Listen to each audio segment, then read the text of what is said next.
কেশবপুরে আদালতের নিষেধাজ্ঞা অমান্য করে জমি দখলের চেষ্টা। কেশবপুর থেকে আক্তার হোসেনের তথ্যচিত্রে ডেস্ক রিপোর্ট।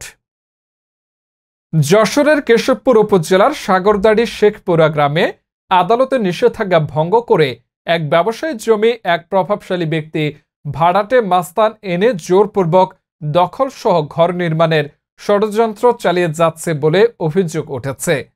অভিযোগ সূত্রে জানা গেছে, উপজেলার সাগরদাড়ি ইউনিয়নের শেখপুরা গ্রামের মৃত মীর সলিমুদ্দিন এর ছেলে মীর আব্দুল খাবির শেখপুরা গ্রামের কাজী শাহিদুস সালামের কাছ থেকে ৩৬.৬২ শতক ও একই গ্রামের মৃত কাজী নবিউস সালামের মেয়ে ইশিকা জেরিন এর কাছ থেকে ১০.৭০ শতক জমি, মোট ৪৭.৩০ শতক জমি ক্রয় করার পরে প্রতিবেশী দারুস সালাম অনিক এর সাথে বিরোধ শুরু হয়।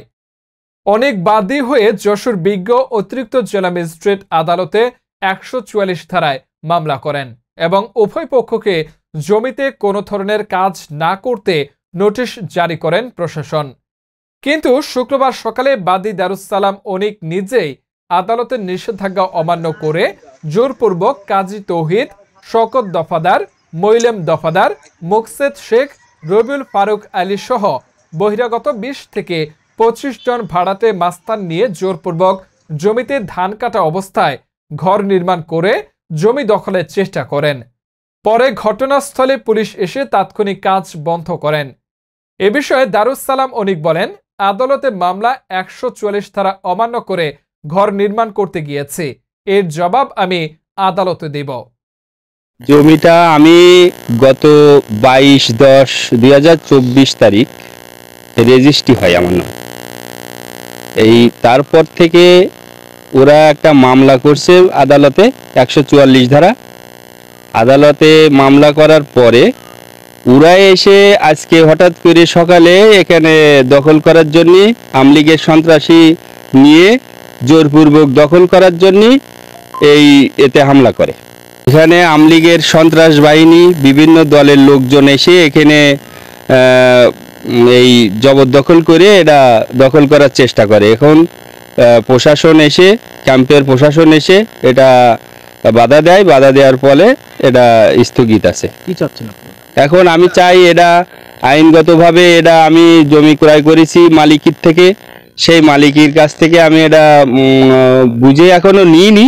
তারা ফসল আছে, এই ফসলটা থাকার কারণে আমি এখনো এটা নিয়ে কোনো কিছু করিনি বা তারাও এখনো আসেনি। ছিল এই আমলিগের সন্ত্রাসী ১ নম্বর মনে করেন তৌহিদ, তারপরে অনিক, মইলেম, তারপরে এখানে আরো অনেক লোকজন আসছিল।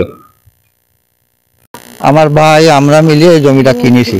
তারপরে তারা যখন বুঝেছে আমরা কিনেছি তখন তারা ১৪৪ ধারা জারি করেছে। ১৪৪ ধারা জারি করার পরে উভয় পক্ষে জমিতে যাওয়া নিষেধ। তারপরও আজকে ভোরবেলা এসে বহু লোকজন নিয়ে এসে হঠাৎ করে ঘর করতেছে। আমরা অত ভোরে মানে এদিক না এসে পরে এসে দেখি ঘর কাটা তোলা হয়ে গেছে। শহীদ আছে, তারপরে মইলেন, শওকত, অনিক, আরো অনেকে লোকজন নিষে বহিরাগত সন্ত্রাসী আনিয়ে এটা জোরপূর্বক ঘর তুললো। আমাকে নিষেধ করার পরও আমাদের কথা শুনিনি। না শোনাতে আমরা পুলিশের কাছে জানালি, পুলিশ এসে বাধা দিয়ে বন্ধ করে দিয়ে চলে গেছে। আমরা চাচ্ছি যে এই জমির ওরা যে ১৪৪ ধারা জারি করেছে এর ভিতরে ওরাও আসবে না, আমরাও যাব না। আইনে যে পায় সেই নেবে।